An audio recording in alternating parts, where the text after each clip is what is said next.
오늘은 성령 충만한 직분자, 성령 충만한 집사는 충성된 봉사로 교회의 기쁨이 됩니다.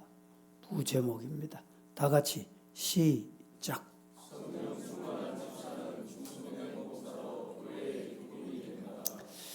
직분은 하나님이 주신 선물이다. 이렇게 어제 말씀을 드렸습니다. 그럼 여러분에게 묻습니다. 하나님이 직분을 선물로 주시는데 이 선물을 왜 주셨을까요? 한번 생각해 보셨습니까? 여러분이 하나님으로부터 선물을 받았습니다. 뭘 받았습니까? 직분을 받았습니다. 직분은 하나님이 우리에게 선물로 주신 것이다. 왜 하나님이 우리에게 직분이라는 선물을 주셨는가? 성경에서 해답을 얻어야 합니다.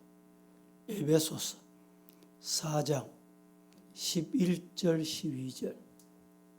그가 어떤 사람은 사도로, 어떤 사람은 선지자로, 어떤 사람은 복음 전하는 자로, 어떤 사람은 목사와 교사로 삼으셨으니 직분 주셨다, 선물 주셨다 이 말입니다.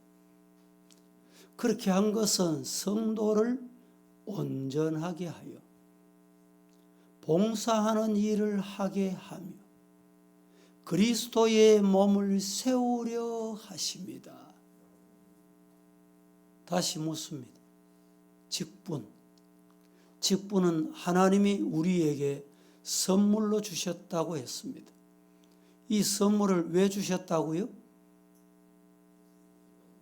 성경 읽은 대로 다 보면 돼.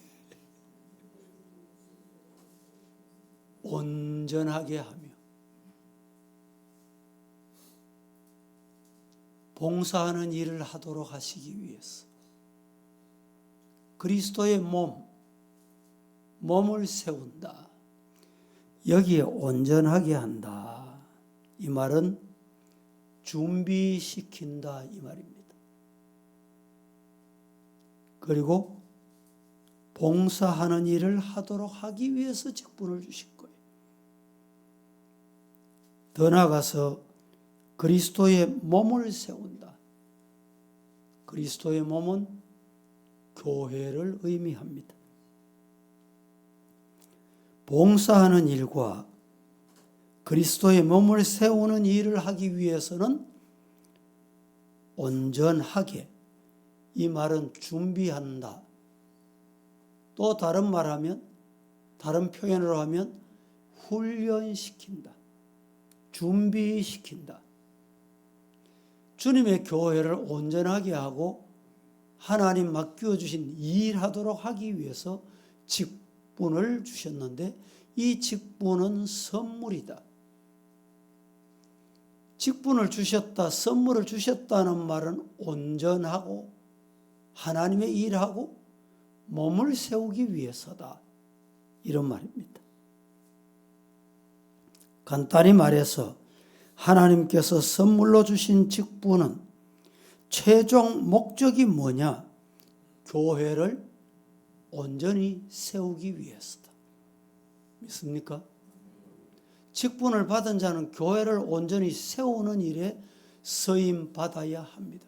그 일 위해서 관심을 가지고 정성을 기울이고 기도해야 합니다. 집사 직분은 매우 중요한 직분입니다. 사도 바울이 빌립보 교회에 편지를 보낼 때 수신자를 분명히 명시를 했습니다.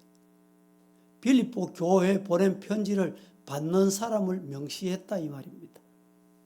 받는 사람이 누굽니까?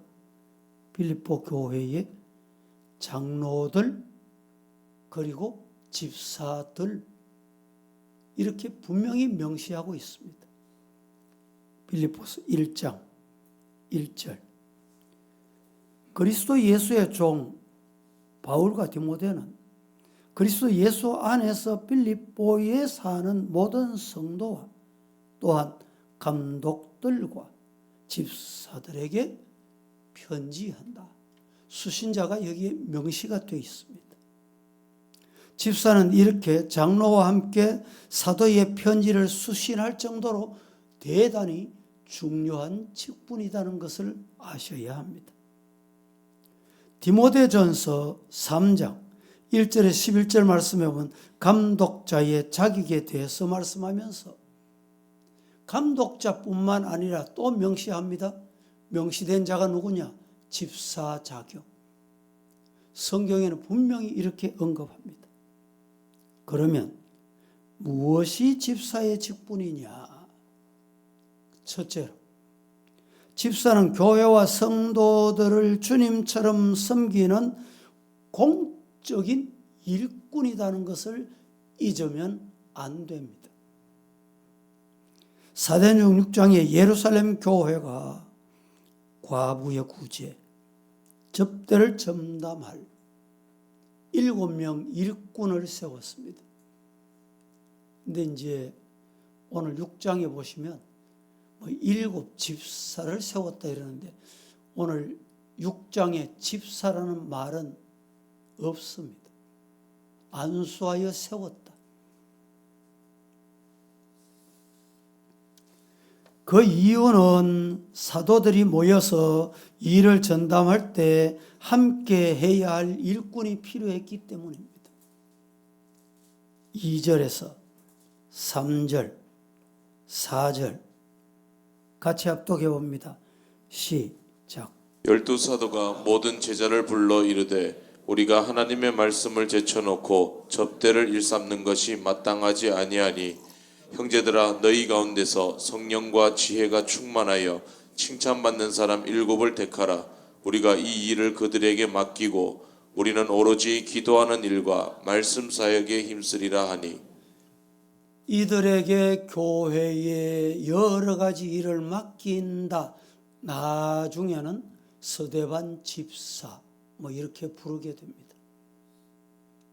여기 집사라는 표현은 나오지 않습니다. 7명 이후에 활동하면서 그들이 복음을 전하고 교회 세우는 일에 대단한 역할을 하게 됩니다. 집사라는 말은 헬라 말로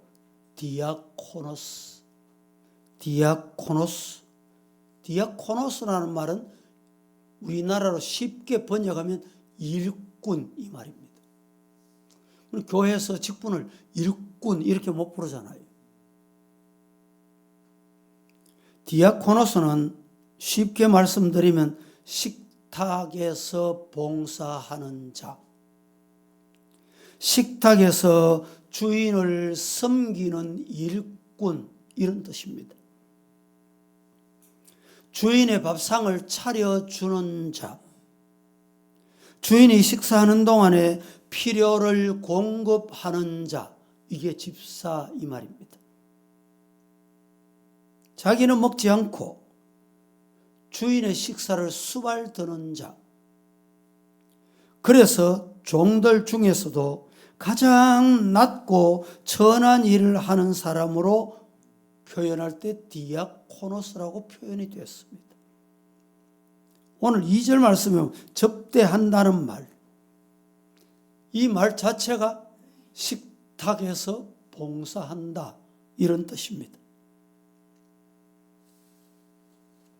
예루살렘 교회에서 시작한 7명 일꾼, 이들이 바로 집사 직분을 의미합니다. 집사의 기원은 이 사도행전 6장에서 시작이 됐다 봅니다. 다시 말해서 집사 직분은 교회 안에서 공적인 구제와 공적인 접대와 공적으로 온갖 구전 일을 도맡아 행하는 직분 이런 뜻입니다. 이 직분을 감당하기는 쉽지 않습니다. 로마서 12장 7절 8절 말씀에 섬기는 일이면 섬기는 일을 해야 되고 가르치는 일이면 가르치는 자면 가르치는 일을 해야 되고, 위로하는 자면 위로하는 일을 해야 되고, 구제하는 자는 성실함으로, 다스리는 자는 부지런함으로, 긍휼을 베푸는 자는 즐거운 마음으로 하라. 우리가 직분을 감당할 때 자세, 어떤 자세를 가져야 되느냐 말씀하고 있습니다. 우리 직분 받으시는 여러분들이 피택이 되고 나면 6개월 헌법적으로 훈련을 받고 교육을 받게 되어 있는데, 임직하기 전에 본인이 승인을 꼭 해야 됩니다. 내가 이 직분에 임직을 받겠습니다. 그래서 이번에도 시치를 하면서 승인합니까? 확인을 한 거예요.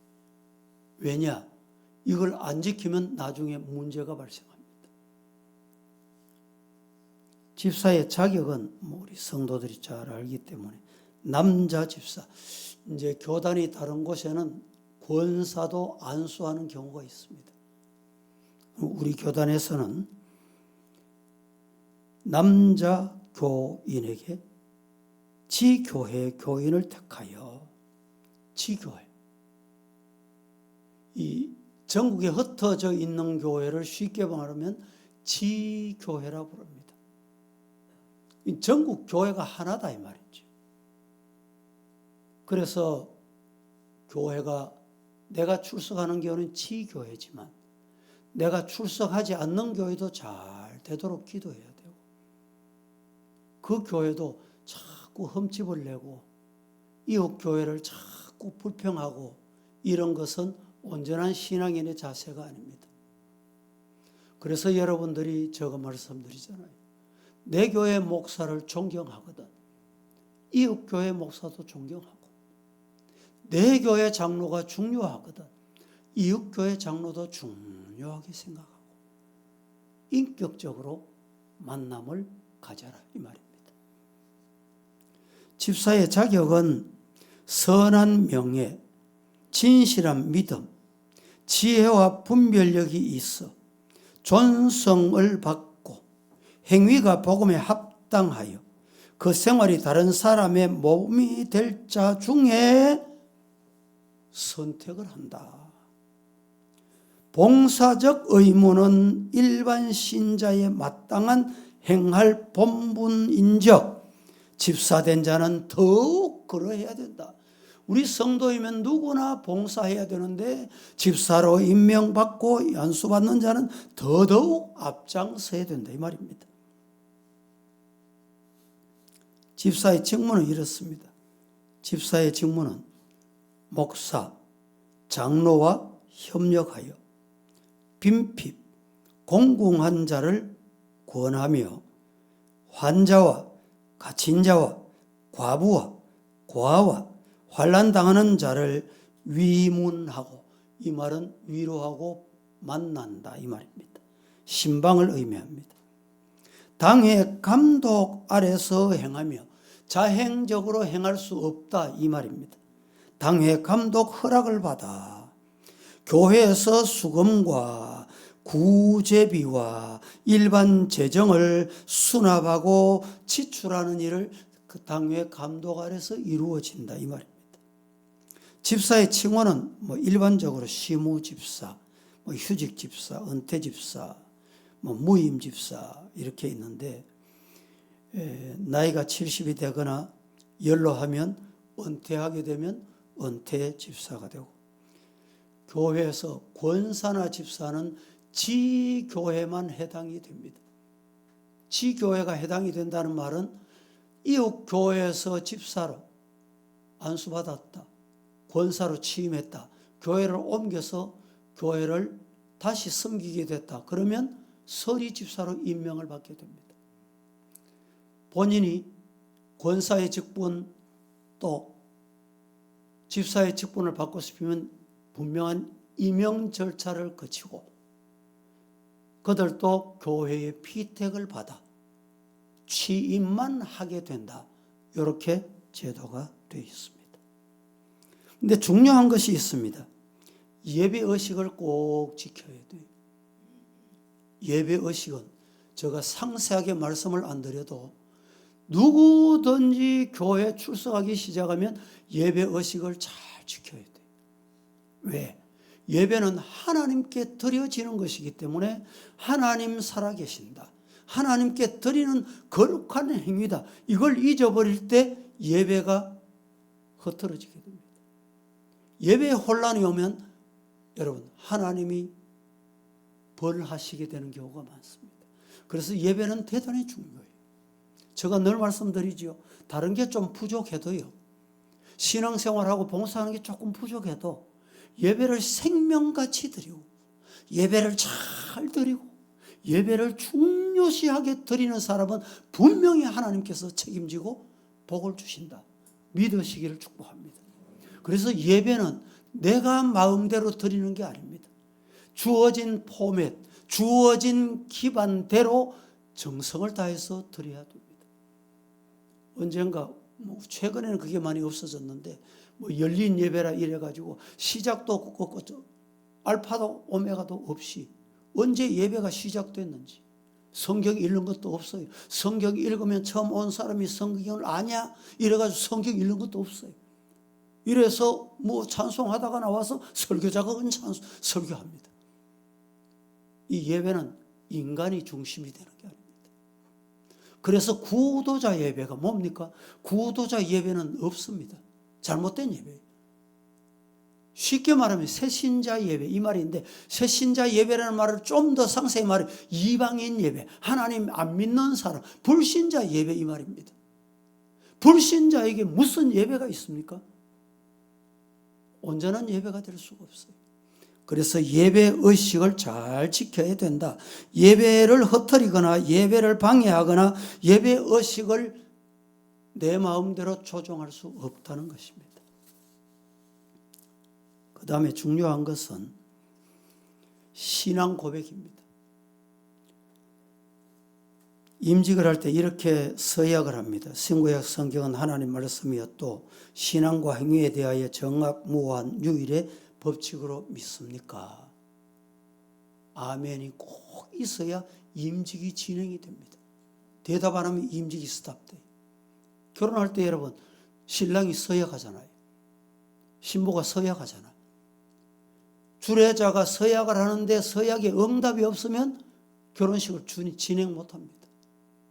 계속 못해요. 임직도 마찬가지입니다. 두 번째는 본 장로의 신조와 웨스트민스터 신도 개요 및 대소열의 문답은 신구약 성경의 교훈한 도리를 총괄하는 것으로 알고 성실한 마음으로 신종합니까? 신종하느뇨? 믿음으로 받고 순종하느뇨? 거기에 동의가 돼야 됩니다. 세 번째는 본 장로회 정치와 권징 조례와 예배 모범을 정당한 것으로 성락하느뇨? 이 성락이 이루어지지 않으면 안 되는 거예요. 네 번째, 이 지교회 장로나 집사의 직분을 받고 하나님의 은혜를 의지하여 진실한 마음으로 본직, 장로의 직, 집사의 직에 관한 범사를 힘써 행하기로 맹세합니까? 이거 맹세. 생명을 걸고 하는 거예요. 마지막은 중요합니다. 본교회 화평과 연합과 성결함을 위하여. 본교회 뭘 위하여? 뭘 위하여?